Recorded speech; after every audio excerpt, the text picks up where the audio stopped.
نضيء بنورنا الدنيا وننشر في الفضاء أملا ونعلي عزم همتنا فمن طلب العلا. الرحمن الرحيم.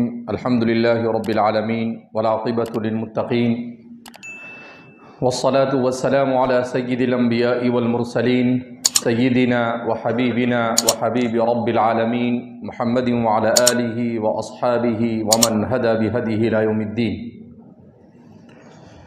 قال الله تبارك وتعالى في كتابه المجيد والفرقان الحميد فأعوذ بالله من الشيطان الرجيم بسم الله الرحمن الرحيم. ومن الناس من يقول ربنا آتنا في الدنيا حسنة وما له في الآخرة من خلاق ومنهم من يقول ربنا آتنا في الدنيا حسنة وفي الآخرة حسنة وقنا عذاب النار. برادران اسلام،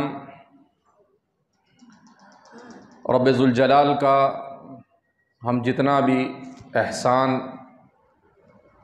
مانے کم ہے کہ اللہ رب العزت نے ہمیں رمضان المبارک کی اس مبارک ساعتوں میں اپنے بابرکت گھر میں اپنی بات سننے سنانے کے لیے جمع ہونے کی توفیق مرحمت فرمائی. اس لیے کہ القلوب بین اصبع الرحمن یقلبها کیف یشاء، کہ دل جو ہوتے ہیں وہ اللہ فرماتے ہیں، حدیث میں ہے کہ بین اصبع الرحمن، اللہ کی دو انگلیوں کے درمیان ہے.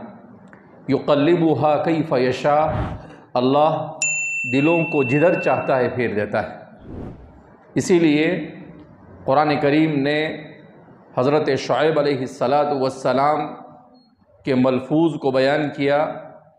جب حضرت شعیب علیہ السلام نے اپنی قوم کو دعوت دی اور حضرت شعیب علیہ السلام کی قوم نے وحدانیت کی دعوت کو قبول نہیں کیا، بلکہ شعیب علیہ السلام کو اپنے آباء و اجداد کے دین کی طرف لانے کی کوشش کی، تو اس کے لیے انہوں نے ایک نیا پیترا استعمال کیا، نیا اسلوب اور نیا طریقہ استعمال کیا. اور وہ یہ کہ انہوں نے سوچا کہ ہو سکتا ہے ہم شعیب علیہ السلام کی تعریف کریں اور شعیب علیہ السلام کو چنے کے جھاڑ پر چڑھا دے، تو ہو سکتا ہے شعیب ہماری بات مان کر اپنے اس دعوت کے مشن کو چھوڑ دے. تو انہوں نے کہا کہ اے شعیب، ہم تو تمہیں بچپن میں بڑا ذہین سمجھتے تھے اور ہم سوچتے تھے کہ بڑے ہونے کے بعد تم ہمارے بڑے کام آؤ گے، لیکن یہ کیا بات ہے کہ بڑے ہونے کے بعد تم نے ہمارے آباء و اجداد کے دین کے خلاف ہی کام شروع کر دیا، بت پرستی کے خلاف اپنا کام شروع کر دیا. حضرت شعیب علیہ السلام نبی تھے، وہ بہرحال چنے کے جھاڑ پر کیسے چڑھ سکتے تھے؟ تو حضرت شعیب علیہ السلام نے کہا ان اريد الا الاصلاح ما استطعت وما توفیقی الا باللہ علیہ توکلت والیہ انیب. ان اريد الا الاصلاح ما استطعت، کہ میں اگر ایک اللہ کی طرف بلا رہا ہوں تو میرا اس سے کوئی فائدہ وابستہ نہیں. ما اسألکم علیہ اجرا ان اجری الا علی اللہ، میں تم سے دنیا نہیں مانگتا ہوں، میں تم سے منصب اور کرسی نہیں مانگتا ہوں، مجھے تم سے عزت نہیں چاہیے، بلکہ ان اريد الا الاصلاح ما استطعت، میں تو تمہاری اصلاح ہی چاہتا ہوں. اور آگے جو شعیب علیہ السلام نے بات بیان کی وہ بڑی قیمتی بات. شعیب علیہ السلام نے کہا کہ اگر میں دعوت کے مشن کو لے کر کھڑا ہوا ہوں تو اس میں میرا اپنا کوئی کمال نہیں. وما توفیقی الا باللہ، توفیق صرف اللہ کی طرف سے ہے، اللہ کے علاوہ توفیق دینے والا کوئی نہیں. اس نے توفیق دی ہے تو ہم نے 20 رکعت تراویح بھی پڑھی، ورنہ بہت سارے لوگ ایسے ہوں گے جو پورا رمضان بازاروں میں گھوم رہے ہوں گے، بہت سارے مسلمان روئے زمین پر ایسے ہوں گے کہ تراویح چل رہی ہے اور شراب خانوں میں بیٹھے ہوں گے. بہت سے مسلمان ایسے ہوں گے تراویح چل رہی ہے اور کرکٹ دیکھ رہے ہوں گے. بہت سے مسلمان ایسے ہیں کہ جوؤں کے اڈوں پر بیٹھے ہوئے ہوں گے. بہت سے مسلمان ایسے ہیں کہ سڑکوں پر ایسے ہی اپنا وقت ضائع کر رہے ہوں گے. مگر رب ذوالجلال نے مجھ پر اور آپ پر اپنی رحمت کی نگاہ ڈالی، اپنا فضل اور اپنا احسان کیا اور ہمیں پکڑ کر اپنے گھر میں لا کر بٹھا دیا کہ چلو، تم کو اس لیے نہیں پیدا کیا تھا ہم نے کہ تم شراب خانوں میں بیٹھو، تمہیں اس لیے نہیں بنایا تھا ہم نے کہ تم جوئے خانے میں بیٹھو، تمہیں اس لیے نہیں بنایا تھا ہم نے کہ تم IPL دیکھتے بیٹھو، تمہیں اس لیے نہیں بنایا تھا ہم نے کہ اپنے موبائل پر بیٹھ کر گیم کھیلتے رہو. نہیں، اللہ فرماتے ہیں ہم نے تمہیں اپنی عبادت کے لیے پیدا کیا اور میں نے تمہیں چن لیا ہے. آ جاؤ میرے گھر کی طرف اور آ جاؤ میرے گھر میں، میری عبادت میں تم سے خود کراؤں گا. تو شعیب علیہ السلام نے کیا کہا؟ وَمَا تَوْفِيقِي إِلَّا بِاللَّهِ، توفیق دینے والا اللہ ہے. اس لیے ہوتا یہ ہے کہ انسان کبھی نیکی کرتا ہے، نمازیں پڑھتا ہے، روزے رکھتا ہے، صدقہ خیرات دیتا ہے اور بھلائی کے کام کرتا ہے، تو بھلائی کا کام کرنے کے بعد اس کے دل میں کبھی کبھی ایک کیفیت پیدا ہو جاتی ہے، وہ یہ سمجھتا ہے کہ میں نے کیا. جہاں اس کے دل میں یہ آیا میں نے کیا، وہاں پر کام ختم ہو گیا. امام ابن القیم الجوزی نے، جن کو طبیب القلوب کہا جاتا ہے، عجیب بات لکھی ہے. انہوں نے لکھا ہے کہ کبر فی الطاعہ، اطاعت کرنے سے دل میں جو کبر پیدا ہوتا ہے، یہ کبر معصیت کے کبر سے زیادہ خطرناک ہوتا ہے. یعنی انسان عبادت کرے اور عبادت کرنے کے بعد یہ سمجھے کہ میں نے عبادت کی، تو فرماتے ہیں یہ کبر فی الطاعہ ہے. اور کبر فی الطاعہ، یہ کبر فی المعصیت سے زیادہ خطرناک ہوتا ہے. شیطان کیا تھا؟ شیطان کس کبر کا مرتکب ہوا؟ وہ کبر فی الطاعہ کا مرتکب ہوا. اس لیے کہ شیطان، جیسا کہ اس کی تفصیلات جانتے ہیں جس کو دہرانے کی ضرورت نہیں ہے، اللہ رب العزت نے انسان سے پہلے روئے زمین کے اوپر جناتوں کو بسایا. خلق الجان من مارج من نار، قرآن نے بیان کیا اس کو کہ ہم نے دہکتی ہوئی آگ سے ان کو بنایا. اب جناتوں سے پہلے بھی کوئی تھا یا نہیں؟ اس سلسلے میں امام ابن کثیر نے اپنی کتاب البدایہ والنہایہ میں بیان کیا ہے کہ بعض حضرات نے کہا کہ جن سے پہلے روئے زمین پر بن آباد تھے اور بن سے پہلے ہن آباد تھے. تو پہلے ہن، پھر بن، پھر جن اور پھر انس، تو ہمارا چوتھا نمبر آیا. اور بعض امام ابن کثیر کہتے ہیں کہ بعض مورخین نے کہا نہیں، سمجھنے والوں کو غلطی ہوئی ہے. جیسے انسان کے جد امجد آدم اور حوا ہے، ایسے ہی جناتوں کے جد امجد ہن اور بن ہے، کہ جناتوں کے باپ دادا جن کو کہتے ہیں وہ ہن اور بن ہے. ہن اور بن سے جن پیدا ہوئے اور پھر اس کے بعد وہ روئے زمین کے اوپر اللہ کی عبادت کرتے رہے. مگر چونکہ وہ آگ سے بنائے گئے تھے، جب وہ آگ سے بنائے گئے تو آگ میں شرارت ہوتی ہے، تو وہ عبادت کرتے تھے، مگر کچھ دنوں کے بعد عبادت چھوڑ کر شرارت پر اتر آتے تھے. جب ان کی شرارت بہت زیادہ بڑھ گئی تو اللہ رب العزت نے ان کو روئے زمین سے ختم کرنے کا فیصلہ کیا. فرشتوں کو بھیجا اور کہا جاؤ ان شریروں کو، روئے زمین کو ان شریروں سے پاک کر دو. وہ آئے روئے زمین پر تو فرماتے ہیں کہ اس عذاب کے وقت عزازیل اس کا نام تھا، جس کو آج کل ہم حضرت شیطان کہتے ہیں.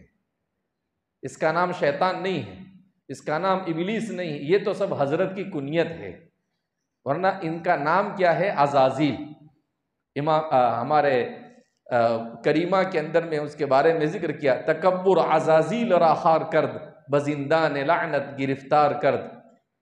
تو اس کا نام عزازیل تھا. دیکھا کہ سارے جنات بدماشی کر رہے ہیں مگر یہ حضرت عبادت میں مشغول ہے۔ فرشتوں نے کہا کہ اللہ سب کو تو ختم کر دے، لیکن تیری عبادت کر رہے حضرت والا تو ظاہر سی بات ہے ان کو تو نہیں مار سکتے ہیں۔ کہا ٹھیک ہے، اس کو اوپر لے آؤ۔ اس کو اوپر لے گئے، وہ ملائکہ کے ساتھ رہنے لگا۔ تو اب حضرت آدم علیہ السلام کو جب بنایا تو چونکہ یہ اپنے آپ کو اچھا سمجھ رہا تھا، یہ بیماری یعنی جنت حضرت کو ہضم نہیں ہوئی، تو اس نے کہا کہ میں اچھا ہوں، یہ انسان کیوں آیا؟ اس کا مطلب یہ میری جگہ لے گا، میری جگہ کوئی نہیں لینا چاہیے۔ اب اس کو آ گیا حسد۔ تو فرماتے ہیں یہ جو حسد آیا، یہ حسد کی وجہ ہے اطاعت کا کبر، کہ اللہ نے اسے جو مقام دیا اس مقام کی وجہ سے اسے اللہ کا شکر ادا کرنا چاہیے، بجائے شکر ادا کرنے کے وہ کبر میں مبتلا ہوا، اور اسی کبر نے اس کی زبان سے کیا کہلوائے، انا خیر منہ خلقتنی من نار وخلقتہ من طین۔ اللہ کو کہتا ہے، اللہ اس کو کہہ رہے ہیں سجدہ کر، تو اللہ کے سامنے حجت بازی اور دلیل کرتا ہے، کہنا خیر منہ، میں اچھا ہوں اس سے انسان سے۔ تو کہا بھائی کیوں؟ کہا خلقتنی من نار، آپ نے مجھے آگ سے بنایا، اور آگ سلگاؤ تو اوپر ہی آتی، نیچے نہیں آتی، وخلقتہ من طین، اور آپ نے یہ آدم کو تو مٹی سے بنایا ہے، مٹی کو اوپر ڈالو تو سیدھی نیچے آ جاتی ہے، تو اس کا مطلب یہ ہے کہ میں نے، اگر آپ دیکھو تو میں بہتر ہوں، یہ بہتر نہیں ہے۔ اللہ نے کہا اچھا، ایک تو حسد آیا اور کبر حسد کو پکڑ کر لایا، کہا ٹھیک ہے اب آپ یہاں سے نکل جاؤ، اخرج فإنک رجیم، یہاں سے نکل جاؤ۔ تو فرماتے ہیں کہ اسے، اسی لیے حکیم اختر صاحب نے حضرت تھانوی رحمۃ اللہ علیہ کے حوالے سے عجیب بات بیان کی ہے، فرماتے ہیں کہ جنات جو ہے یہ عالم بھی تھا، یہ عارف بھی تھا، عارف باللہ تھا، عالم باللہ بھی تھا، عارف باللہ بھی تھا۔ یہ عالم اور عارف ہونے کے ساتھ اس کے اندر جس وصف کی کمی تھی وہ ہے عاشق۔ وہ اللہ کو جانتا تھا، میرے سے اور آپ سے زیادہ جانتا تھا، اسی لیے تو اس نے اللہ رب العزت جب غصہ ہوئے تو غصے کے عالم میں بھی اللہ رب العزت کو وہ کیا کہتا ہے، انذرنی الی یوم یبعثون۔ اس کو معلوم تھا کہ اللہ چاہے کتنے ہی غصے میں ہیں مگر وہ اس کی رحمت اس کے غصے پر غالب آتی ہے، اگر اس حال میں بھی میں دعا کروں گا تو میری دعا سن لے گا وہ۔ اس لیے اس نے اسی سے استدلال کیا کہ وہ عارف باللہ بھی تھا، وہ اللہ کو پہچانتا بھی تھا، تو اس لیے اس نے فوراً کہا انذرنی الی یوم یبعثون، اے اللہ قیامت کے دن تک مجھے مہلت دے دے، میں دیکھتا ہوں لآتینہم من بین ایدیہم ومن خلفہم وعن ایمانہم وعن شمائلہم ولا تجد اکثرہم شاکرین۔ میں یہ انسان اس کی وجہ سے میں جنت سے نکالا جا رہا ہوں، میں اس سے بدلہ لوں گا۔ عجیب و غریب انسان، غلطی اس کی اور ذمہ دار انسان کو ٹھہرایا۔ بھئی تو نے اللہ کی بات نہیں مانی، کبر میں تو مبتلا ہوا، حسد تو نے کیا۔ حضرت آدم کی کوئی غلطی تھی؟ کوئی غلطی نہیں تھی، مگر اس کے باوجود بھی اپنا غصہ کس پہ نکال رہا ہے؟ آدم علیہ السلام کے اوپر، اور کہتا ہے کہ یہ آدم اور اس کی ذریت کو میں بخشوں گا نہیں، اس لیے کہ میرے یہاں سے نکلنے کا سبب بنے ہیں یہ۔ ارے بھائی یہ نہیں سبب بنے، اس کو کہتے ہیں کہ اس نے اپنے گناہ کا اعتراف نہیں کیا۔ اور حضرت آدم علیہ السلام کی خصوصیت یہ کہ آدم علیہ السلام سے چوک ہوئی، اور آدم علیہ السلام نے کہا ربنا ظلمنا انفسنا وان لم تغفر لنا وترحمنا لنکونن من الخاسرین۔ اے ہمارے پروردگار، مجھ سے اور حوا سے غلطی ہو گئی، ظلمنا انفسنا، سلنڈر ہو گئے۔ انہوں نے یہ نہیں کہا کہ نہیں اللہ وہ ہم کو پتہ نہیں تھا گیہوں کھانا تھا یا انجیر کھانا تھا یا چاول کھانا تھا، وہ ہم کو تھوڑا، آدمی ہوتا ہے نا بھول اور غلطی کرنے کے بعد انسان اس کی اپنی بات بناتا ہے، تو کہا اللہ کہتے ہیں کہ یہ بات بنانا ہم کو پسند نہیں ہے جیسے شیطان نے بنایا، ہم کو تو آدم جیسے بندے پسند ہیں۔ سیدھا سیدھا کہتا ظلمنا انفسنا، زمین پر آئے کہا اے اللہ ہم نے اپنے اوپر ظلم کیا. وَإِن لَّمْ تَغْفِرْ لَنَا وَتَرْحَمْنَا، اگر آپ ہمیں مغفرت نہیں کریں گے ہماری اور ہم پر رحم نہیں کریں گے، لَنَكُونَنَّ مِنَ الْخَاسِرِينَ، تو ہم خسارہ اٹھانے والوں میں سے. تو یہ فرق ہے فطرت شیطان اور فطرت آدم میں. فطرت شیطان یہ ہے کہ وہ اعتراف گناہ نہیں کرتا، اور فطرت آدم یہ ہونی چاہیے کہ وہ اعتراف گناہ کرے. کیا ہو گیا گناہ؟ اللہ رب العزت کو وہ بندہ پسند ہے جو گناہ کر کر اعتراف کر کر توبہ کر لے، مگر اللہ کو وہ بندہ پسند نہیں ہے جو گناہ ہونے کے بعد اپنے گناہ کا اعتراف نہ کر کر اللہ کے سامنے روئے نہیں اور توبہ نہ کرے. اس پوری دنیا میں یہ جتنی بھی دنیا ہم دیکھ رہے ہیں، اس میں دو ہی چیز کا جھگڑا ہے. ایک طرف کبر ہے اور دوسری طرف تواضع. ایک طرف کبر ہے اور دوسری طرف تواضع. جس آدمی میں صفت تواضع آ گئی، جس معاشرے میں صفت تواضع آ گیا، وہ معاشرہ کامیاب ہو گیا. اور جو معاشرہ کبر کا شکار ہوا، وہ معاشرہ کچھ دیر تو کبر کے ساتھ چل سکتا ہے مگر لمبا ٹائم نہیں چل سکتا ہے. فرعون نے کبر کیا، کیا ہوا؟ اللہ رب العزت نے اسے سمندر میں ڈھکیل دیا. اس کا کبر اسے کسی کام آیا نہیں. وہ کہتا تھا نا ربکم الاعلی، میں ہوں سب سے بڑا رب. اللہ رب العزت نے کہا کہ ٹھیک ہے، جتنا بڑا دماغ ہے اللہ نے اتنا ہی سمندر میں اس کو ڈھکیل دیا. تو اللہ سزا بھی ایسی ہی دیتا ہے جیسا انسان گناہ کرتا ہے. گناہ کرنے کے بعد جب اعتراف نہیں کرتا ہے تو اللہ کی سزا لینے کا انداز بھی ویسا ہی ہوتا ہے، جیسی کرنی ویسی بھرنی. تو اس لیے یہ جو رمضان کا مہینہ ہے، اس مہینے میں انسان کا کام یہ ہے کہ حضرت تھانوی فرماتے ہیں کہ دیکھو، رمضان کے مہینے میں نیکی آسان ہے اور گناہ مشکل ہے.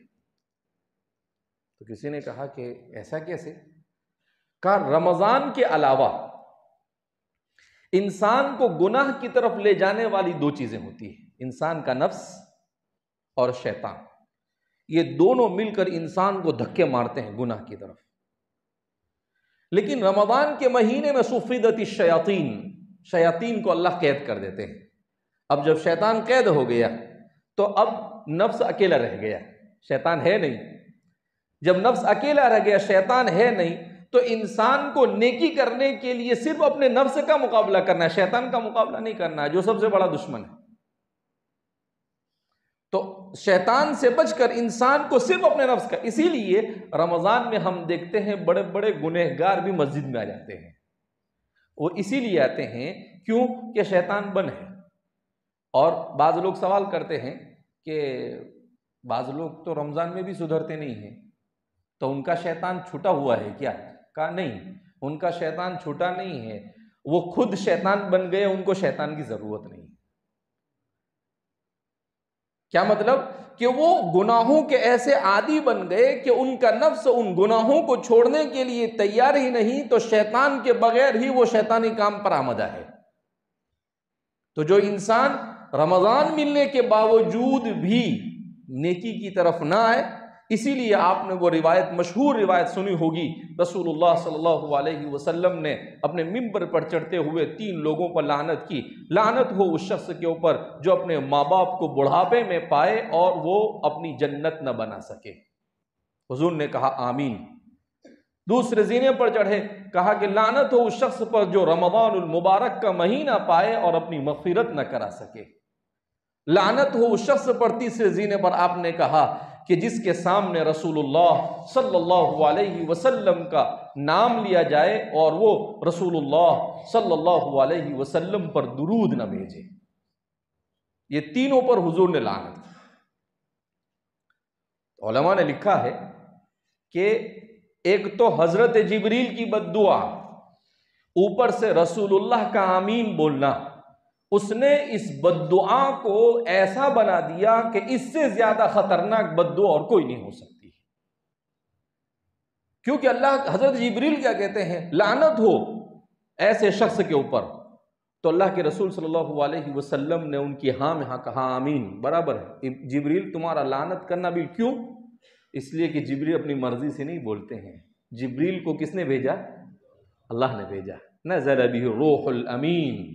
روح امین وہ اللہ کے حکم سے نازل، وہ اپنی مرضی سے تھوڑی آتے تھے، اللہ نے ان کو بھیجا. تو اللہ کے رسول صلی اللہ علیہ وسلم سمجھ گئے کہ میری امت کے ان یہ تین وہ لوگ ہیں جن کو اللہ رب العزت پسند نہیں کر رہا ہے، کہ رمضان کا مہینہ اسباب ہم نے تم سے ہٹا دیے گناہوں کی طرف جانے والے، اس کے باوجود بھی تم گناہوں میں مبتلا ہو اور تم نیکی کی طرف نہیں آ رہے ہو.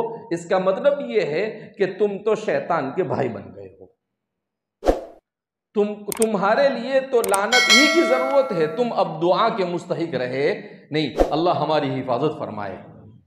آج جیسے جیسے زمانہ رسول اللہ صلی اللہ علیہ وسلم کے عہد مبارک سے دور ہو رہا ہے اور قیامت سے قریب ہوتا جا رہا ہے، ویسے ویسے یہ دنیا میں ایسے ایسے حالات پیدا ہوتے ہیں کہ کسی زمانے میں مسلمانوں میں روزہ نہ رکھنا اس کا تصور نہیں کر سکتے تھے، مگر آج بہت سارے علاقوں میں مسلمانوں کی بڑی تعداد ایسی ہے جو روزہ ہی نہیں رکھتی. کچھ لوگ روزہ نہیں رکھتے. کیوں روزہ نہیں رکھا؟ کہا وہ بیڑی پینے کی عادت ہے، تمباکو کھانے کی عادت ہے. کچھ لوگ روزہ نہیں رکھتے. کہا کیوں نہیں روزہ رکھا؟ وہ گالی بولنے کی عادت ہے، روزہ رکھے اور پھر گالی بھی بولے تو کیا مطلب؟ یعنی کچھ بھی بہانہ کر کر انسان کیا کرتا ہے؟ اپنی جان چھڑانے کی کوشش کرتا ہے، جبکہ انسان ساری قربانیاں دے کر رمضان میں تو کسی حال میں اسے روزہ رکھنا ہی چاہیے. مگر ہمارے معاشرے کے اندر میں یہ وبا عام ہوتی جا رہی ہے. تو رمضان المبارک کی بابرکت مہینہ ملا.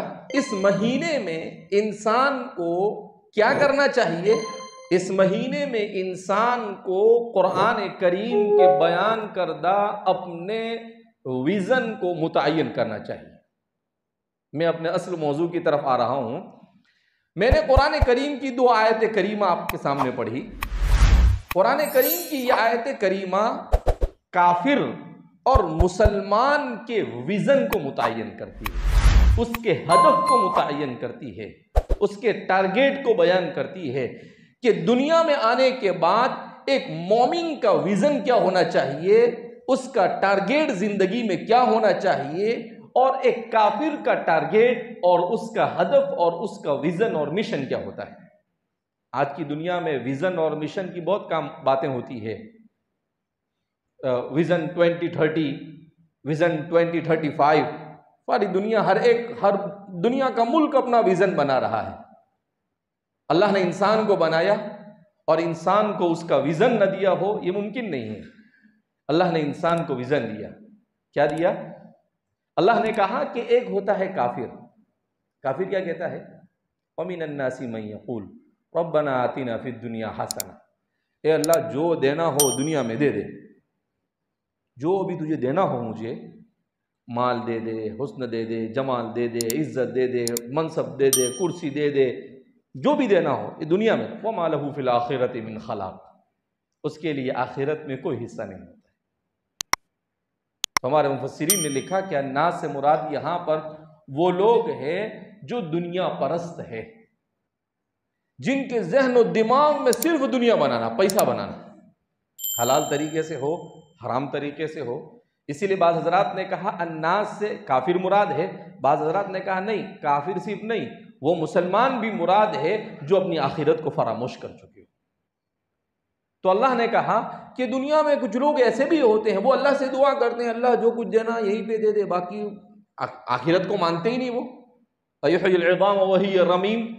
اللہ کے رسول صلی اللہ علیہ وسلم کے پاس ایک کافر آیا اور یوں آ کر ایک بوسیدہ ہڈی لے کر آیا مردے کی، اور اسے یوں کرتا ہے وہ پاؤڈر کی طرح نیچے گرا. تو کہتا اَيُحْيِي الْعِظَامَ وَهِيَ رَمِيمٌ. کیا یہ دیکھو یہ ہڈی پاؤڈر بن گئی، اس کو اللہ دوبارہ زندہ کرے گا؟ اللہ رب العزت وَمَا ذَلِكَ عَلَى اللَّهِ بِعَزِيزٍ. جس اللہ نے عدم سے انسان کو وجود بخشا، کیا وہ مرنے کے بعد اسے دوبارہ نہیں بنا سکتا ہے؟ ابھی میں UK گیا تھا 1.5 مہینے پہلے، تو ہمارے کزن ہے، انہوں نے عجیب قصہ سنایا. انہوں نے کہا کہ مولانا انہوں نے مجھے بتایا ابھی ویڈیو کہ آسٹریلیا اور یورپ کے اندر میں مینڈک کی ایک ایسی ذات کا انکشاف کیا ہے کہ وہ ٹھنڈی کے موسم میں بہت زیادہ جب ٹھنڈی ہوتی ہے تو وہ برف میں دب جاتا ہے اور مر جاتا ہے. 7 مہینے تک وہ مر جاتا ہے، بالکل کچھ باقی نہیں رہتا. مگر جیسے ہی ٹھنڈی ختم ہوتی ہے اور گرمی شروع ہوتی ہے وہ دوبارہ زندہ ہو جاتا ہے. وہ مینڈک کیا ہوتا ہے؟ دوبارہ زندہ ہو جاتا ہے اور زندہ ہو کر پہلے کی طرح زندگی گزارتا ہے. کہا وہ مینڈک کی قسم ہے. وہ کہا کہ اس قسم کے جتنے بھی مینڈک ہوتے ہیں وہاں پر وہ سب کے سب ایسے ہی ہوتے ہیں. میں نے کہا کہ دیکھو اللہ کا نظام ہے. اللہ رب العزت نے سورہ بقرہ میں مرنے کے بعد دوبارہ زندہ ہونے کا قصہ ذکر کیا بنو اسرائیل کا، اسی لیے اس کو سورہ بقرہ کہتے ہیں کہ بنو اسرائیل میں ایک بوڑھے میاں کے پاس بہت مال تھا، اس کا کوئی وارث نہیں تھا، صرف اس کے بھائی کا ایک لڑکا اس کا وارث تھا. اب وہ بوڑھے میاں کے مرنے کا انتظار کرے مگر بوڑھے میاں مرنے کا نام ہی نہیں لے. بولے کہ اس کا سارا مال اس کو ملنے والا تھا. تو اس نے بولا کہ یہ بوڑھے میاں مرتے ہی نہیں ہیں، ایک کام کرے اپنے اس کو مار ڈالے. مال کے لیے انسان کیا نہیں کرتا ہے؟ جب حبک الشیء یعمی ویصم، کسی چیز کی محبت انسان کو اندھا اور بہرا کر دیتی ہے. اس لیے اللہ کے علاوہ کسی سے محبت نہیں کرنا. اس لیے کہ اس دنیا میں اللہ نے ہمیں اس لیے بنایا ہے کہ ہم اللہ سے محبت کریں، دنیا سے محبت کرنے کے لیے نہیں بنے ہم.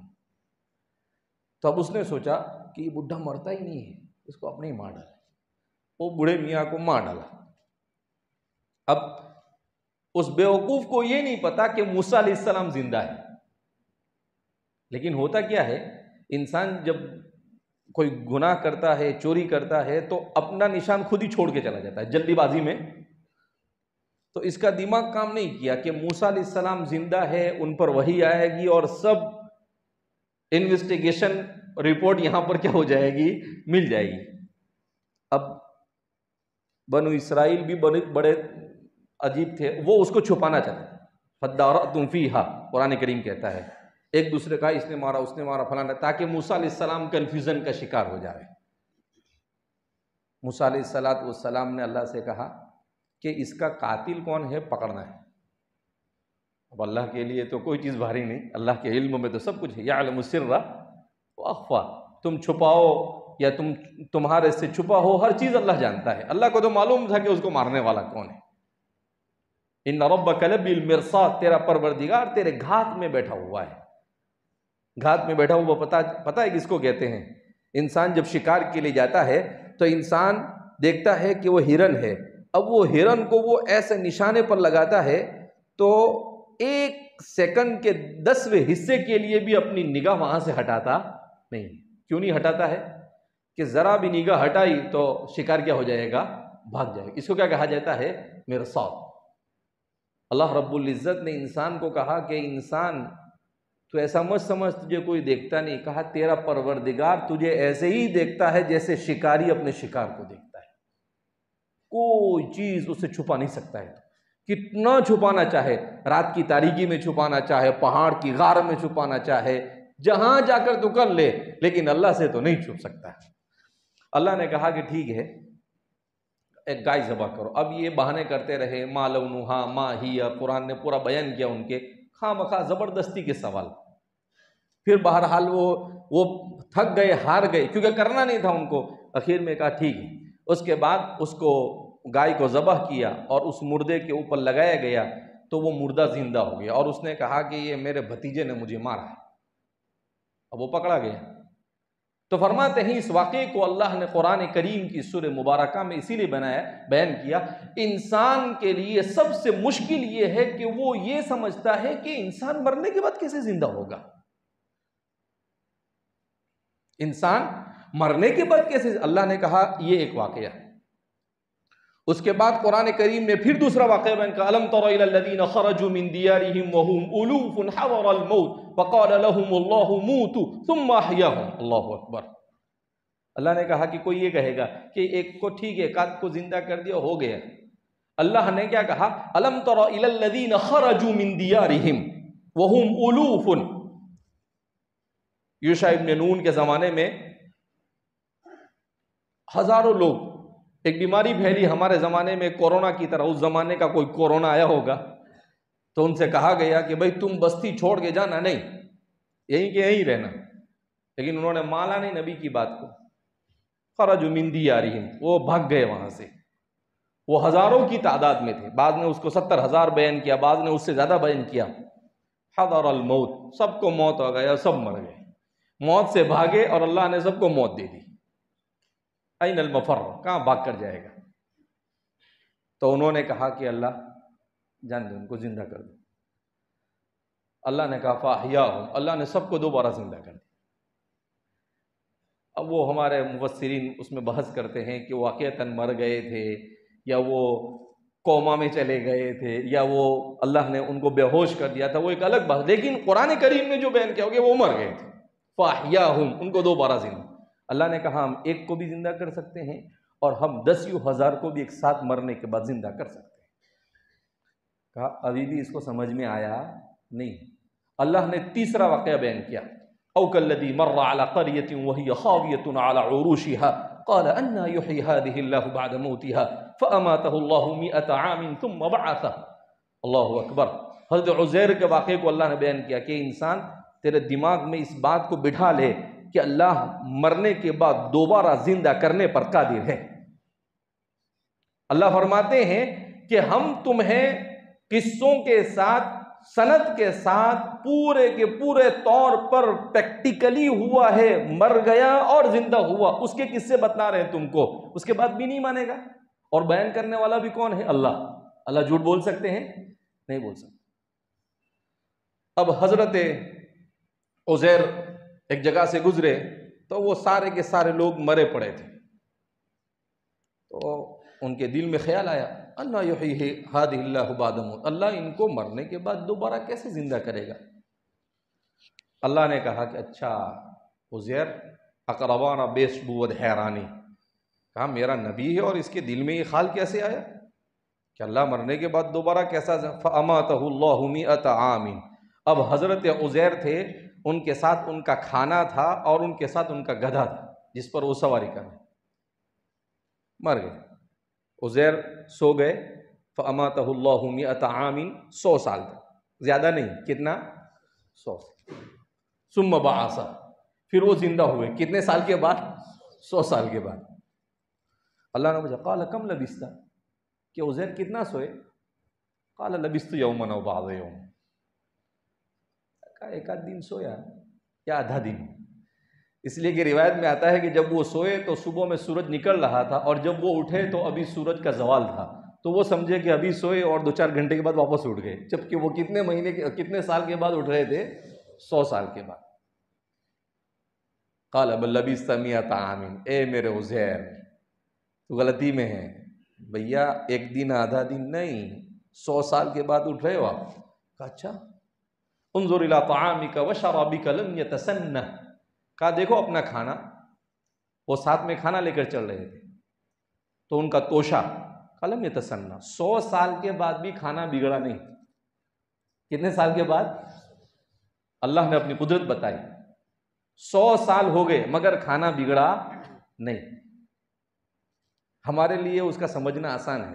اللہ نے وہاں پر ٹیمپریچر فریج جیسا بنا دیا، ڈیپ فریج جیسا، اس لیے کہ ڈیپ فریج میں رکھو تو بگڑتا نہیں. تو انسان کہتا ہے کہ تو ڈیپ فریج ابھی بنائے گا 21ویں صدی میں؟ ہم نے عزیر کے لیے پہلے ہی ڈیپ فریج بنا دیا. تو اب وہ اس کے بعد انظر الی حمارک، کہا دیکھو تم کو زندہ کیا، تمہارے کھانے کو ہم نے سڑنے نہیں دیا، مگر تمہارا جو گدھا اور سواری تھی اس پر ہم نے اپنی سنت کو جاری رکھا، مرنے کے بعد جو ہوتا. انظر الی حمارک، گدھے کو دیکھا تو وہ تو مر گیا، اس کی ہڈیاں بھی ٹوٹ گئی اور سب اسے ہڈیوں کا ڈھانچہ پڑا ہوا تھا. تو ان کو یقین آ گیا کہ ہاں بھائی 100 سال برابر پکے ہیں یہ تو. فانظر الى حمارك ولنجعلك آية للناس وانظر الى العظام كيف ننشدها ثم نكسوها لحما. اب اس کے بعد حضرت عزیر کے سامنے ایک 3D شروع ہو گئی. دنیا 3D دیکھتی ہے، اللہ نے اوریجنل 3D بتایا. کس کو؟ حضرت عزیر کو. اب کیا ہوا کہ وہ جو ہڈیاں تھیں وہ ہڈیاں ایسے ایک دوسرے کے ساتھ ملنا کیا ہو گئی، شروع ہو گئی، آٹومیٹک مطلب اللہ نے کرنا شروع، آٹومیٹک کیا ہوگا، اب اس کے بعد اس کے اوپر گوشت آنا شروع ہوا اور وہ پورا گدھا بن کر تیار ہو گیا اور عزیر علیہ السلام اس پر بیٹھ کر چلے گئے۔ اللہ نے یہ واقعہ بیان کیا، کہا کہ دیکھو ہم اتنے قادر ہیں کہ 3 چیزیں ایک ہی جگہ پر ہے، ایک کو مار دیا، ایک کو نہیں سڑنے دیا، اور ایک کو مرنے کے بعد دوبارہ زندہ کر دیا۔ اللہ نے کہا کہ اچھا یہ 21ویں صدی کا انسان اتنی آسانی سے ماننے والا نہیں ہے، اس کے دماغ میں سائنس کا بھوت سوار ہے، یہ سائنس اور ٹیکنالوجی کے زام میں مبتلا ہے، اس نے فزکس پڑھی ہے، اس نے بایولوجی پڑھی ہے، اس نے کیمسٹری پڑھی ہے، تو یہ بہت سوچتا ہے۔ اچھا ٹھیک ہے، تیرے کو اور تیرے کو سمجھاتا ہوں۔ اب چوتھا واقعہ بیان کیا، کس کا بیان کیا؟ حضرت ابراہیم علیہ السلام۔ کس کا واقعہ بیان کیا؟ حضرت ابراہیم۔ حضرت ابراہیم علیہ السلام نے اللہ سے کہا کیف یحیی، اے اللہ آپ مردوں کو کیسے زندہ کرتے ہیں؟ حضرت ابراہیم اور حضرت عزیر کے سوال کرنے میں فرق تھا۔ وہاں انا یحیی ہذہ اللہ کیف یحیی الموتى، اے اللہ آپ مردوں کو کیسے زندہ؟ ابراہیم تو ابراہیم تھے نا، واتخذ اللہ ابراہیم خلیلا، خلیل تو خلیل جیسا سوال کریں گے، بڑا پیارا سوال کیا۔ انہوں نے ایسا نہیں کہا اے اللہ یہ کیسے ہوگا، نہیں، انہوں نے کہا اللہ یہ مردہ زندہ کیسے ہوتا ہے، ایک دم ادب سے سوال کیا۔ تو اللہ نے کہا ٹھیک ہے ہم بھی تم کو ادب سے سمجھائیں گے۔ تو ایکسپیریمنٹ موت کا ان کے اوپر نہیں کیا اللہ نے کہا ٹھیک ہے ابھی تم کو بتاتے ہیں۔ کہا 4 پرندے لو، اور وہ 4 پرندے لائے اور 4 پرندے کا اس کو ذبح کرو، فصورہن الیک ثم اجعل علی کل جبل منہن جزءا ثم ادعوہن یأتینک سعیا۔ اللہ اکبر، یہ دنیا میں جھوٹی جھوٹی فلمیں بنا کر لوگوں کو بیوقوف بناتے ہیں۔ اللہ رب العزت نے جن ڈاکیومنٹریوں کو بیان کیا ہے اپنی کتاب کے اندر میں، اس سے بڑھ کر کوئی ڈاکیومنٹری نہیں ہو سکتی۔ ایکچول اوریجنل حقیقت میں جو ہوا اس کو بیان کیا۔ اب حضرت ابراہیم علیہ السلام نے ان کو پرندوں کو کاٹا، ان کو ذبح کرنے کے بعد ان کا کیما بنایا، کیما کرنے کے بعد اس کو مکس کیا، اور مکس کرنے کے بعد یہ پہاڑ پہ تھوڑا رکھا، اس پہاڑ پہ تھوڑا، اس پہاڑ پہ تھوڑا، اس پہاڑ پہ تھوڑا، پھر اللہ نے کہا فصورہن الیک ثم اجعل علی کل جبل منہن جزءا ثم ادعوہن یأتینک سعیا۔ کہا کہ اے ابراہیم چلو اب بیٹھ جاؤ بیچ میں۔ ابراہیم علیہ السلام بیچ میں بیٹھ گئے، کہا بلاؤ کون سا پرندہ تھا؟ اب ابراہیم علیہ السلام نے کہا کہ بھائی مور آ جا۔ اب مور کا گوشت کچھ یہاں تھا، کچھ وہاں تھا، کچھ ہڈی وہاں تھی، کچھ یہاں تھا، اب وہ سب جگہ سے ایسا آتا ہے اور مل جاتا ہے، اور وہ زندہ ہو کر ان کے پاؤں میں آ کے بیٹھ جاتا ہے، ان کے پاؤں میں آ کے کیا ہو جاتا ہے؟ بیٹھ جاتا ہے۔ کہا کوا، اسی طرح سے ہوتا ہے۔ تو جتنے پرندے ذبح کیے تھے وہ سارے کے سارے کیما ویما بنا کر سب کو الگ الگ پھینک دیا تھا، وہ سب آ گئے۔ اللہ نے کہا انسان مرنے کے بعد چاہے تجھے جلا دے، چاہے دریا میں بہا دے، چاہے فضاؤں میں اڑا دے، تیرا رب اس کو بھی جمع کر کے پیدا کرنے پر قادر ہے۔ اللہ کو معلوم تھا نا کہ دنیا میں قوم ایسے آنے والی ہے جو اپنے مردوں کو جلائے گی اور سمندر میں اس کے راکھ پھینک دے گی اور اس کو ہوا میں اڑا دے گی، اور وہ یہ سمجھے گی کہ وہ اس پر قادر نہیں۔ اللہ نے کہا ہمارے ابراہیم کو ہم نے پہلے ہی سب کچھ بتا دیا ہے۔ تو اللہ رب العزت نے اپنی اس کتاب کے اندر میں جو انسان کو سمجھانے کے لیے، موت جیسے قضیے کو سمجھانے کے لیے اتنی ساری مثالیں اسی لیے پیش کی تاکہ انسان کو اس کی زندگی کے رخ کو صحیح کرنے میں تعاون مل سکے، انسان کو کوئی ڈاؤٹ فل باقی نہ رہے، اس کا ذہن اپنے خالق اور مالک کی قدرت کے اوپر کامل یقین کے ساتھ ایسا بیٹھ جائے کہ اس کے دماغ میں یہ بیٹھ جائے کرنے دھرنے والی ذات میرے رب کے علاوہ کوئی ہو ہی نہیں سکتی۔ اسی لیے اللہ رب العزت نے کافر کے ویژن کو بیان کیا، یہ خالی دنیا کے پیچھے پڑا رہتا ہے، مگر مسلمان وہ کیا کہتا ہے؟ وَمِنْهُمْ مَنْ يَقُولُ رَبَّنَا آتِنَا فِي الدُّنْيَا حَسَنَةً وَفِي الْآخِرَةِ حَسَنَةً وَقِنَا عَذَابَ النَّارِ۔ وہ کہتے ہیں نا کہ انسان کی جیسی سوچ ہوتی ہے انسان ویسا مانگتا ہے۔ مومن کا ویژن مشن بہت بڑا ہوتا ہے۔ کہا اللہ ایسا نہیں، خالی دنیا سے کیا ہوتا ہے، میں تو تیرا بندہ ہوں، تو نے مجھے بنایا اور ساری مخلوق میں سب سے اشرف کیا، اس پوری دنیا کو تو نے میرے لیے بنایا، تو میں چھوٹا نہیں مانگتا ہوں، میں تو اچھا ہی مانگتا ہوں۔ میں تو کہتا ہوں میں مومن ہوں، میں مسلمان ہوں، میں تجھ سے دعا کرتا ہوں ربنا آتنا فی الدنیا حسنہ، اے اللہ دنیا میں بھی بھلائی چاہیے، آخرت میں بھی بھلائی چاہیے، اور جہنم سے خلاصی چاہیے۔ 3 دعا مانگتا ہے مومن۔ یہ ہے مومن کی زندگی کا ویژن۔ اس میں مومن کی زندگی کے ویژن کو کیا کیا گیا، بیان کیا گیا کہ مومن کی نظر صرف دنیا پر نہیں ہوتی، پیسہ پیسہ پیسہ پیسہ نہیں، مومن کی زندگی اس پر ہوتی ہے کہ یہ پیسہ بھی میرے پاس ایسا آئے کہ وہ پیسہ مجھے آخرت میں نجات دلانے والا ہو، مال بھی آئے تو آخرت میں نجات دلانے والا، منصب بھی آئے تو آخرت میں نجات دلانے والا، مکان بھی ہو تو آخرت میں نجات دلانے والا۔ میرا کوئی کام ایسا نہیں ہونا چاہیے کہ میری دنیا تو بن جائے مگر میری آخرت بگڑ جائے، نہیں، میرا ہر کام ایسا ہونا چاہیے کہ میری دنیا تو بنے مگر اس سے زیادہ میری آخرت بننی چاہیے۔ دنیا میں اگر مال کم ملا تو چل جائے گا، صبر سے کام لے لوں گا۔ دنیا میں کھانے پینے کا اسٹرگل ہوا، تکلیف اٹھا لوں گا، مگر اے اللہ آخرت تو نہیں بگڑنی چاہیے۔ کیا نہیں بگڑنا چاہیے؟ آخرت نہیں بگڑنی چاہیے۔ اسی لیے حضرت معاذ فرماتے ہیں کہ جو انسان دنیا اور آخرت کی کامیابی چاہتا ہے وہ 4 کام کر لے، وہ دنیا اور آخرت کی کامیابی حاصل کر لے گا۔ مگر آج کے زمانے کا انسان سنے گا تو ایسے بھوں چکر ہو جائے گا، وہ بولے گا کہ امپاسبل، مشکل لگتا ہے۔ حضرت معاذ نے کہا کم کھانا ممکن نہیں، اور ہمارا گجراتی ہو اور کم کھانا نہ بھائی، اپنے کو تو رمضان میں بھجیا چاہیے، جوس چاہیے، شربت چاہیے، سموسا چاہیے، بریانی چاہیے، حلیم چاہیے، اتنی آئٹم جتنا ہمارا گجراتی کھاتا ہے شاید ہی کوئی کھاتا ہوگا۔ چاہے گجراتی انڈیا میں ہو، چاہے گجراتی امریکہ میں ہو، چاہے گجراتی افریقہ میں ہو، اس کے دسترخوان پر سموسا اور بھجیا نہ ہو افطاری میں، یہ امپاسبل، ناممکن ہے۔ جہاں بھی میں گیا افطاری ہو، افطاری کے بعد یہ 2 چیز تو کنفرم، کہا اس کے بغیر افطاری ہوتی نہیں۔ تو اللہ رب العزت، بہرحال اللہ کا ہم جتنا شکر ادا کرے کم ہے۔ اللہ رب العزت نے اس زمانے میں اپنے کچھ بندوں کو دین اور دنیا، حسن دنیا اور حسن آخرت کے لیے منتخب کیا، ان میں اللہ رب العزت نے گجرات کے مسلمان کو شامل کیا۔ یہ اللہ کا فضل ہے، رحمت من ربی۔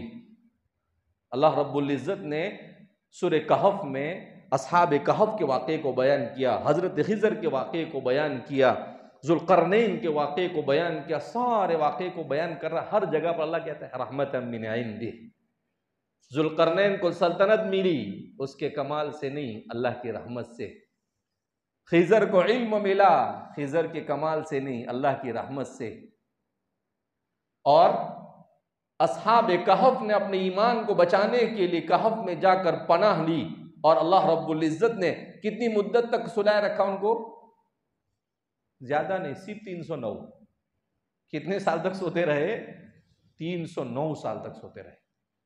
اللہ نے کہا وہ بھی ہماری رحمت سے۔ ایمان بچتا ہے اللہ کی رحمت سے، علم ملتا ہے اللہ کی رحمت سے، عزت اور سلطنت ملتی ہے اللہ کی رحمت سے۔ اللہ کی رحمت کے علاوہ کہیں اور سے کوئی چیز نہیں مل سکتی ہے۔ سب کہاں سے ملتا ہے؟ اللہ کی رحمت۔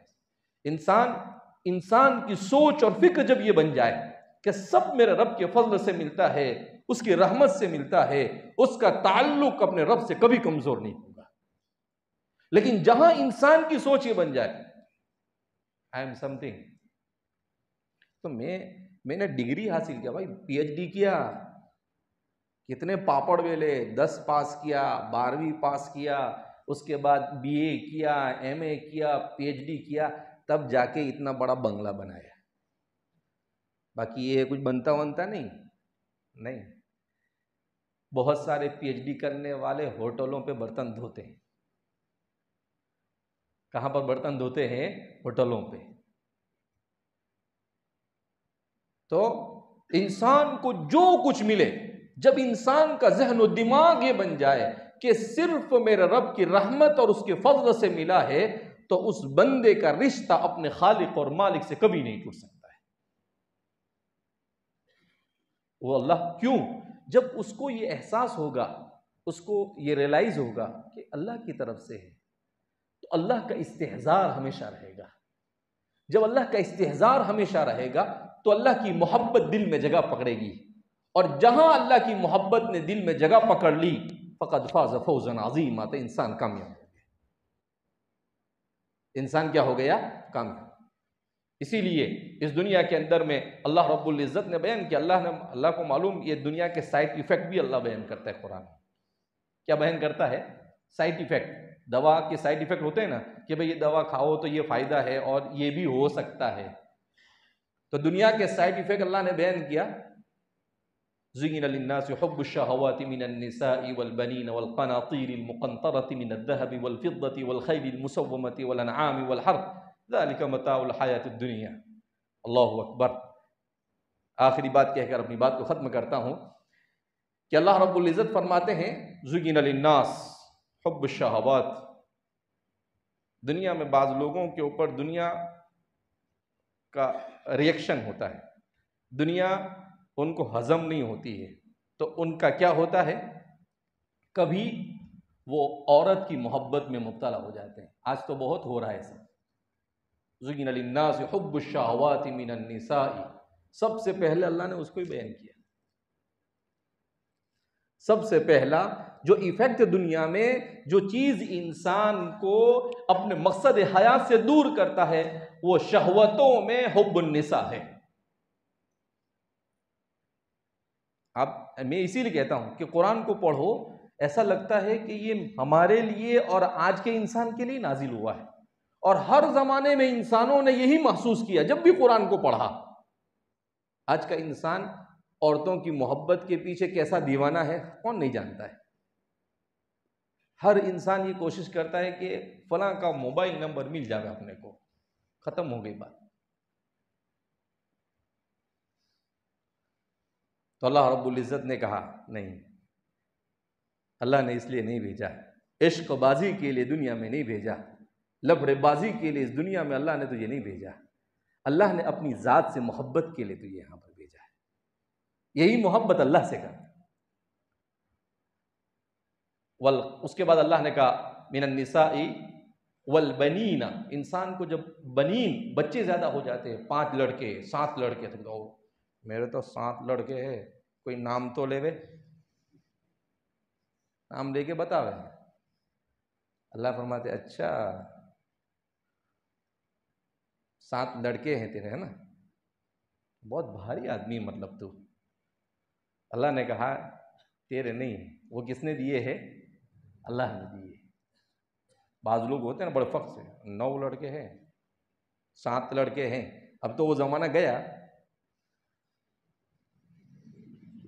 اب تو 2 اور 1 اور 3 والا زمانہ آ گیا. 3 بھی ہے تو انسان فخر کرتا ہے. تو والبنین والقناطیر المقنطرۃ من الذهب والفضہ, اور کہا کہ مالوں کا ڈھیر, سونا اور چاندی, مال آ گیا تو ختم بات. حضرت پھر تو ہوا میں اڑتے, ایسے کسی کو دیکھیں گے بھی نہیں. بولے کیوں؟ وہ پیاوی گلا سے, ہم کو کسی کی ضرورت نہیں ہے. ابو لہب کے پاس بھی پیسے تھے, ابو لہب کے پاس بھی لڑکے تھے, ابو لہب بھی رسول اللہ کا چچا تھا, مگر قرآن نے کیا کہا, تبت یدا ابی لہب, ہلاک ہو ابو لہب. مال فرعون کے پاس بھی تھا, بنگلہ فرعون کے پاس بھی تھا. 25ویں پارے میں قرآن نے بیان کیا ایسا بنگلہ تھا اس کا کہ اس کا بنگلہ جہاں بنا ہوا تھا اس کے نیچے سے نہریں بہہ رہی تھی، تو وہ کیا کہتا ہے، دیکھو میں اللہ ہوں، میں ربکم الاعلی ہوں، بولے کیوں؟ میرے گھر کے نیچے سے نہریں بہہ رہی ہیں۔ اللہ نے ایسا اسپاٹ اور ایسی جگہ دی، وہاں گھر بنایا، اور کیا بولتا ہے کہ میرے رب ہونے کی نشانی یہ ہے کہ میرے بنگلے کے نیچے سے نہریں بہہ رہی ہیں۔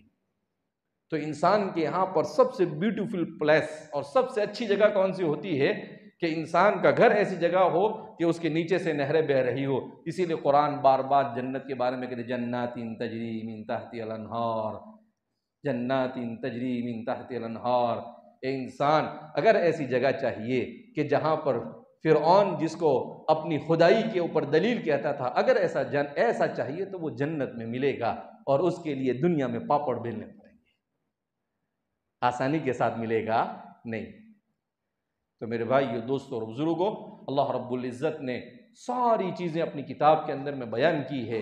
اسی لیے ہمارے آخری دور کے علماء نے جب بھی سوچا اس امت کو زوال سے نکالا جاوے، اس امت کو ان پریشانیوں سے نکالا جائے، ہر ایک نے اس کا ایک ہی علاج بیان کیا، اللہ کی کتاب سے جوڑ دیا جائے۔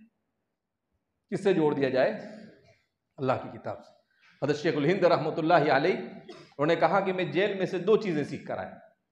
لوگ پریشان ہو گئے کہ حضرت جیل میں سے کیا سیکھ کر لائے؟ کہا میں نے سوچا جیل میں بیٹھ کر کہ اللہ، امت محمدیہ کی کشتی بھور میں چلی گئی ہے، اس کو کیسے نکالا جائے؟ کہا اس کو نکالنے کی 2 ہی راہیں مجھے سمجھ میں آئی، ایک امت کو قرآن سے جوڑ دیا جائے، اور دوسرا امت میں اتحاد اور اتفاق پیدا کر دیا جائے۔ اسی لیے آپ نے قرآن کریم کا ترجمہ شاہ ولی اللہ صاحب حضرت شیخ الہند سے 100 سال پہلے شاہ ولی اللہ صاحب نے سب سے پہلے قرآن کریم کا فارسی میں ترجمہ کہا۔ کیوں؟ کہا کہ امت دوسرے علوم کی طرف جا رہی ہے، قرآن کے علوم سے منحرف ہو رہی ہے۔ ابھی ایک کتاب میں پڑھ رہا تھا، کوئی عرب کے بڑے عالم ہیں، ان کا نام میرے ذہن میں نہیں ہے، 900 صفحے میں کتاب لکھی انہوں نے کہ اس وقت ایتھزم، الحاد اور دہریت اور بے دینی کا سیلاب ابھرا، تو ان کو کسی نے سوال کیا، اس کا علاج کیا؟ کہا اس کا سب سے اچھا علاج یہ ہے کہ اللہ کی کتاب کو غور و فکر کے ساتھ پڑھا جائے۔ اسی لیے میں کہتا ہوں کہ اس دنیا میں ایمان کو بچانے کے لیے قرآن کریم کی حیثیت وہی ہے جو آکسیجن کی ہوتی ہے۔ جو کس کی ہوتی ہے؟ آکسیجن۔ دنیا نے دیکھا نا کورونا کے زمانے میں آکسیجن کیا ہوتا ہے۔ آکسیجن کے بغیر زندہ رہ سکتا ہے انسان؟ نہیں رہ سکتا ہے۔ اسی طرح انسان کی روح جو ہے، ایک ہے انسان کا بدن، جیسے انسان کا بدن آکسیجن کے بغیر نہیں رہ سکتا ہے، ایسے ہی انسان کی روح اور اس کی روحانیت یہ قرآن کے بغیر زندہ نہیں رہ سکتی ہے۔ اس لیے میرے بھائیو، دوستو اور بزرگوں، ہم قرآن کریم کو صرف پڑھنے پر اکتفا نہ کریں، قرآن کو سمجھنے کی کوشش کریں۔ قرآن کو جب آدمی سمجھتا ہے، انسان کو ایسا ہوتا ہے کبھی کبھی قرآن، چونکہ اللہ رب العزت نے کچھ سمجھ بوجھ عطا فرمائی، کچھ عربی سے دلچسپی عطا فرمائی، قرآن کو پڑھو یا قرآن کو سنو، تو کبھی کبھی ایسا ہوتا ہے کہ اس آیت پر تو جان قربان کر دینی چاہیے، اس تعبیر پر تو انسان 1 نہیں 100 جان قربان کر دے۔ ایسی اللہ کی کتاب، اللہ اکبر! انسان جب اس کو سمجھے تو اسے سمجھ میں آئے کہ اللہ کی کتاب سے بڑھ کر پر لطف دنیا میں اور لذیذ کوئی چیز نہیں ہو سکتی ہے، اور کیسے ہو سکتی ہے؟ اسی کتاب نے رسول اللہ صلی اللہ علیہ وسلم کو خاتم الانبیاء والمرسلین بنایا۔ اسی کتاب نے حضرات صحابہ کو، حضرت عمر فرماتے ہیں کہ مجھے تو بکریاں چرانا بھی نہیں آتا تھا، میرے باپ خطاب مجھے کہتے تھے کہ عمر تجھے بکریاں چرانا نہیں آتا ہے، تو کیا کرے گا زندگی میں مجھے سمجھ میں نہیں آتا ہے، مگر رسول اللہ کی صحبت اور اس کتاب نے حضرت عمر کو پوری تاریخ میں دنیا کا سب سے بہترین بادشاہ بنا کر چھوڑا کہ عدل و انصاف میں ان کی نظیر کوئی نہیں پیش سکتا۔ نوشیرواں بوشیرواں سب پھیل ہے ان کے سامنے۔ ان کی کتاب میں انقلاب کون لایا؟ رسول اللہ کی صحبت اور قرآن کریم۔ ابو بکر صدیق کو ابو بکر صدیق کس نے بنایا؟ رسول اللہ کی صحبت اور قرآن کریم، کیونکہ قرآن کریم کے عاشق زار تھے وہ لوگ۔ حضرت ابو بکر قرآن کریم پڑھتے تھے، اپنے صحن میں بیٹھ کر زور سے قرآن پڑھتے تھے، تو کافروں کے بچے مکہ مکرمہ میں ان کی عورتیں جمع ہو جاتی تھی، اور حضرت ابو بکر کے، وہ تو عرب تھے نا، حضرت ابو بکر کے قرآن کو سن کر روتے تھے۔ کون روتے تھے؟ مسلمان نہیں تھے وہ سننے والے، کون تھے؟ کافر، وہ روتے تھے۔ تو لوگوں نے کہا کہ بھئی یہ ابو بکر کو بند کراؤ، نہیں تو یہ قرآن سنا کے سب مکہ والے کو مسلمان بنا دے گا۔ تو اس لیے ہمارے معاشرے میں بھی قرآن کے سمجھنے سمجھانے کی ایسی فضا قائم کرنے کی ضرورت ہے کہ ہمارا ہر بچہ قرآن کو سمجھنے کی کوشش کرے، لیکن مستند اور معتبر علماء اور تفسیر سے۔ اس میں بھی سنبھلنے کی ضرورت ہے، تو چالو کر دیں کہ مولانا کہہ کے گئے چالو کر دو اپنے بھی، نہیں، جب تک کہ صحیح جگہ سے اور صحیح کتاب سے اور صحیح عالم سے نہیں پڑھیں گے، وہاں تک کہ انسان اس کو صحیح سمجھ بھی نہیں سکتا، کیونکہ وہ اللہ کی کتاب ہے، کسی اور کی کتاب نہیں ہے۔ بہرحال اللہ رب العزت رمضان مبارک میں ہمارے جمع ہونے کو قبول فرمائے، اللہ رب العزت ہمیں دنیا اور آخرت کا حسنہ نصیب فرمائے اور جہنم سے خلاصی نصیب فرمائے، اور اللہ رب العزت ہر قسم کی آفت، بلا، مصیبت، پریشانی سے ہم سب کی حفاظت فرمائے، ہمارے ایمان کی حفاظت فرمائے۔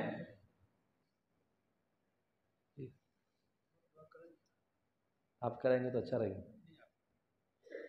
یہ ہمارے بزرگان دین بیٹھے ہوئے ہیں، مجھے آنا بھی نہیں تھا یہاں پر، لیکن ہمارے مولانا نے آج نذیر صاحب نے زبردستی اتنے فون کیے کہ مجھے آنا پڑا۔ اب آئے تو ان کے ہوتے ہوئے کچھ بولنا بہرحال ان کی شان میں گستاخی ہے، لیکن وہ آپ نے سنا ہوگا مشہور مقولہ ہے، چون کر یا چا کر تول میں آئے چھوڑے گا نہیں۔ ایک خان صاحب وہ جامن بیچ رہے تھے، تو دوسرے خان صاحب نے خرید لیا، تو اس میں وہ کالا کیڑا آتا ہے وہ بھی آ گیا۔ اب اندھیرا تھا، اب کھاتے کھاتے وہ کیڑے کا نمبر آیا، تو وہ کیڑا چوں چوں چوں کرنے لگا، تو یہ خان صاحب بولتا ہے چوں کر کے چا کر تول میں آئے چھوڑے گا نہیں، چوں کر کے چا کر تول میں آئے چھوڑے گا نہیں، اور کھا گئے اس کو۔ کہ میرے کو اس سے مطلب نہیں ہے کہ تو کیڑا ہے، کہ میں تو جامن سمجھ کے کھا جاؤں گا تجھے۔ تو اس لیے بولے کہ مولانا آئے ہیں، ابھی چوں کرے کہ چا کرے، چھوڑنا نہیں ہے۔ بہرحال اللہ رب العزت ہم سب کو اسی طرح سے اپنے دین کی محبت، اپنی کتاب کی محبت پر جمع ہونے کی ہمیشہ توفیق مرحمت فرمائے، اور اللہ رب العزت رمضان مبارک میں لیلۃ القدر کے رات ہم سب کے لیے مقدر فرمائے، اس لیے کہ 21 اور 23 تو گزر گئے، ابھی بچے ہیں 25، 27 اور 29۔ اب اللہ ہی جانتا ہے کہ وہ گزر گئی یا باقی ہے، لیکن بہرحال ہمیں یہی سمجھ کے کہ باقی ہے ابھی، ان بچی ہوئی راتوں میں اللہ کی عبادت کرنے کی کوشش کرنی چاہیے، اس لیے کہ 80 سال تک عبادت کیا حضرت ذوالکفل، حضرت زکریا اور 5 انبیاء کا نام رسول اللہ صلی اللہ علیہ وسلم نے لیا کہ انہوں نے 80 سال تک اللہ کی ایسی عبادت کی کہ ایک پلک جھپک کے برابر بھی اللہ کی عبادت سے غافل نہیں۔ کتنا؟ ایک پلک جھپک کے برابر۔ تو حضرات صحابہ تو صحابہ تھے نا، میرے اور آپ کے جیسے تھوڑی تھے، تو کیا ہوگا، وہ نبی تھے، کر لیا چلے گئے، اس میں کیا ہے؟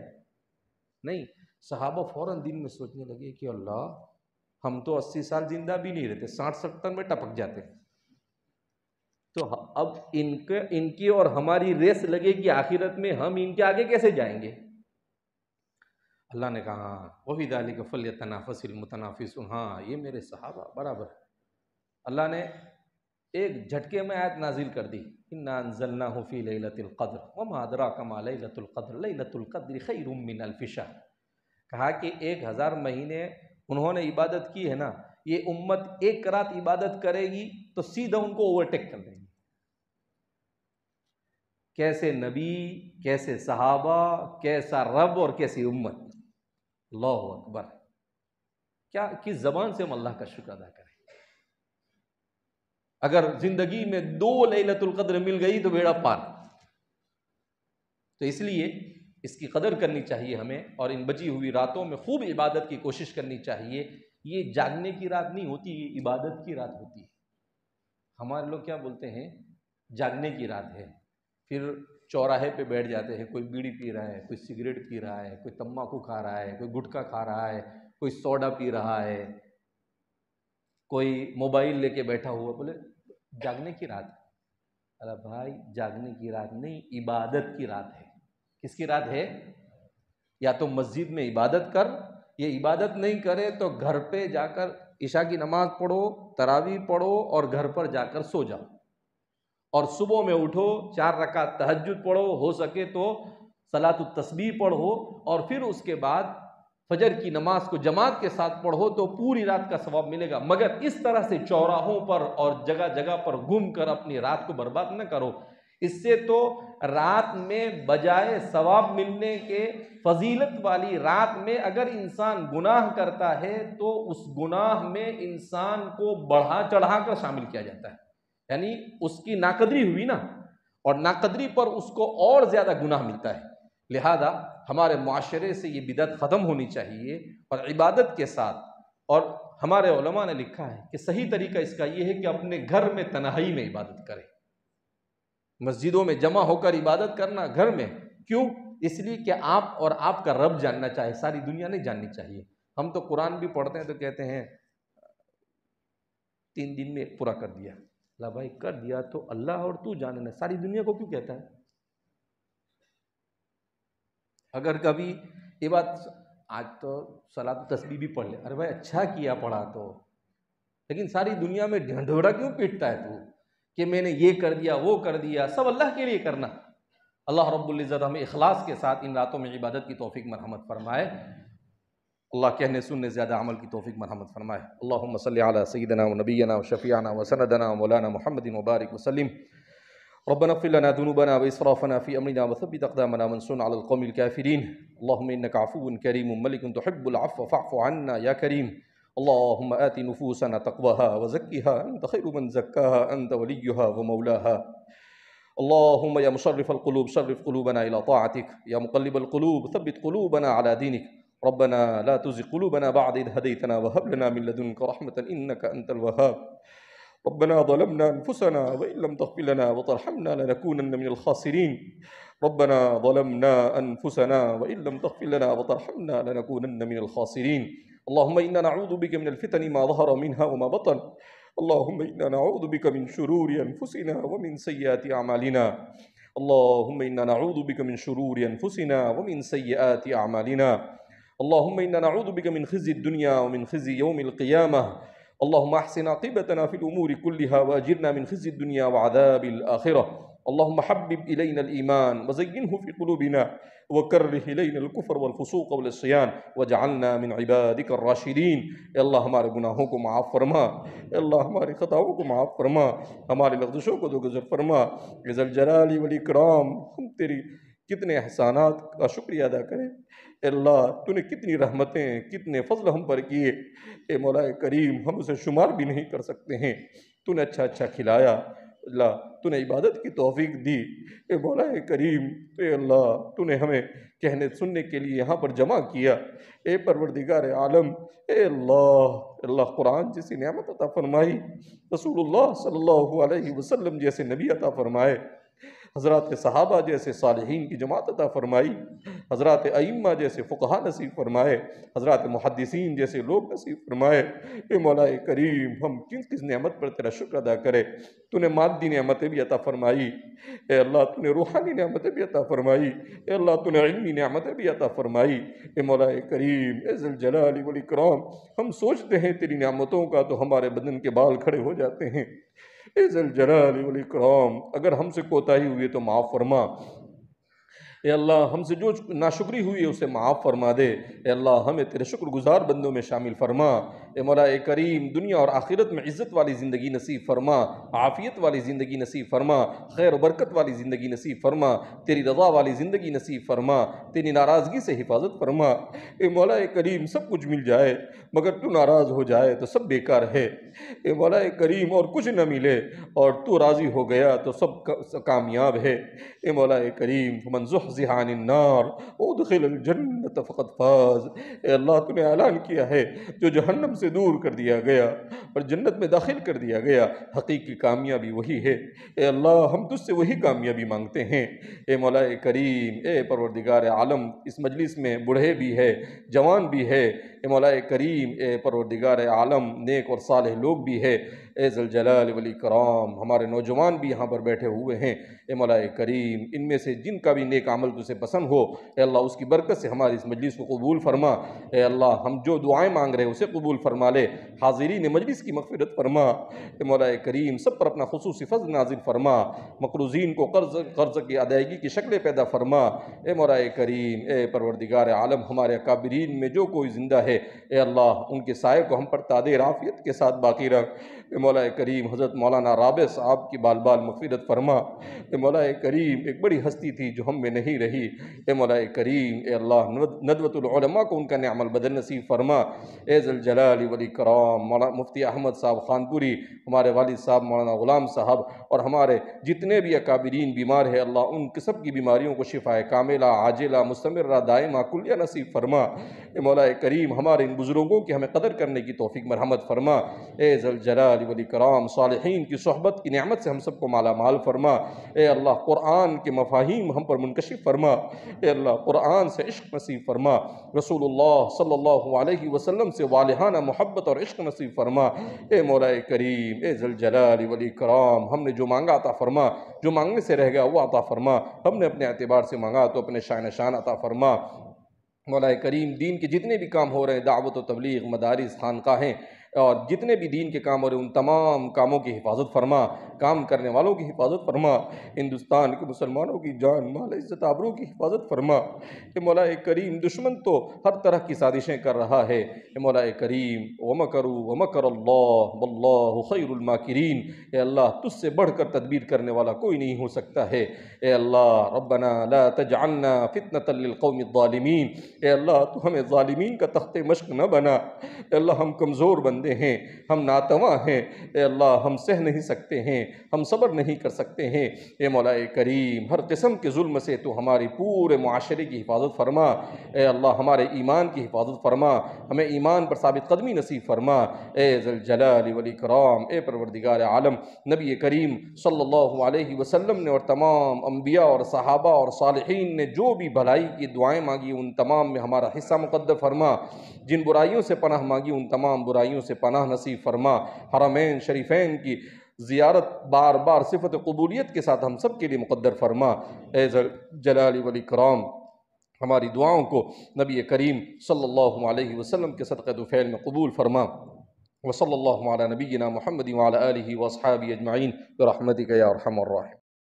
مبارک ہو شہ ہر دو سرا تشریف لے آئے، مبارک ہو محمد مصطفیٰ تشریف لے آئے، مولایا صلی وسلم دائما ابدا علی حبیبک خیر الخلق کلهم۔